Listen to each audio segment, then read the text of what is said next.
Sure. Well, I think that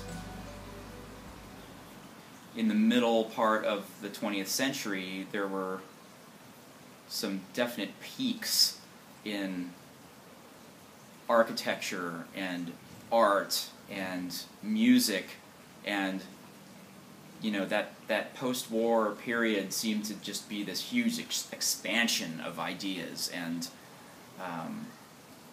things continue to evolve. Obviously, we're not stuck just worshiping the past, but I think that we're definitely fans of that whole expansion of the artistic mindset from that period in time. And a lot of the music that I listen to is at least somehow rooted in that time period. And the graphic design and architecture elements that accompanied that whole movement, I think, those things are inspiring to us, and so we kind of gravitate towards things that are similar. It's probably what drew us to a house like this.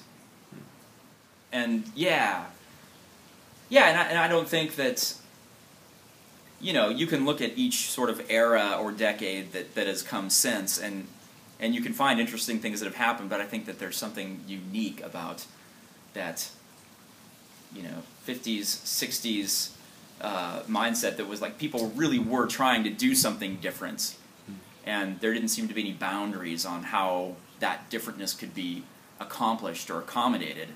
And I think now things have gone from this expansion into this, I don't know what things are now, but it's not the same feeling that I get from the art and architecture and music of that other era. Although there are pockets of it, definitely. And I think that at any given time you can always find something interesting that's going on, something inspirational. But I think that for it to be happening on such a massive scale in a place like California, I think that was unique, and it's a good thing. I think the neighborhoods tend to appear a little bit more austere because of that, and there's like a veiled sort of presence at the street front in an Eichler neighborhood, and I think that is the thing that I noticed and maybe found attractive about my parents' homes, about my friends' homes when I was growing up. It was like there was something different about my friends' homes. I knew that, and I knew that there was something about my house that just didn't seem anything like my friends' homes.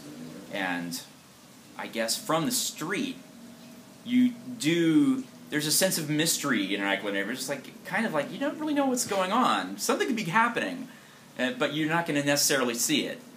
And in a more traditional neighborhood, I think maybe you've got more of a sense of community that has more of an outward appearance anyway. And there's the frosted glass, and you can see lights behind it, and it's always been I've always kind of liked that, But maybe because I grew up in a small neighborhood of Eichlers, it's nostalgia. I don't know. Right. I think also Mystery Lawn is a record label that sort of grew out of the recording studio that we have here, and me producing bands that all sort of had something in common. And the name Mystery Lawn actually comes from a song that I wrote a long time ago, but I didn't decide to call the record label Mystery Lawn a long time ago because it didn't exist a long time ago. I guess, our logo has got like a dandelion coming up out of this M and an L and an M, and I guess it's my way of saying that not everyone's idea of perfection is the same thing. I like to have a few dandelions on my lawn. In fact, there are some growing there right now. So I think they're beautiful. But not everyone would agree with that. Not everyone would say a dandelion is a beautiful thing, and they would pull it or put poison on it or something. But yeah, I don't know. Maybe this is the Mystery Lawn right here. I don't really have any way of knowing, but it seems to work. So we cut the name.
I guess from the street, there's a sense of mystery in an Eichler neighborhood. It's like, kind of like, you don't really know what's going on. Something could be happening, but you're not going to necessarily see it.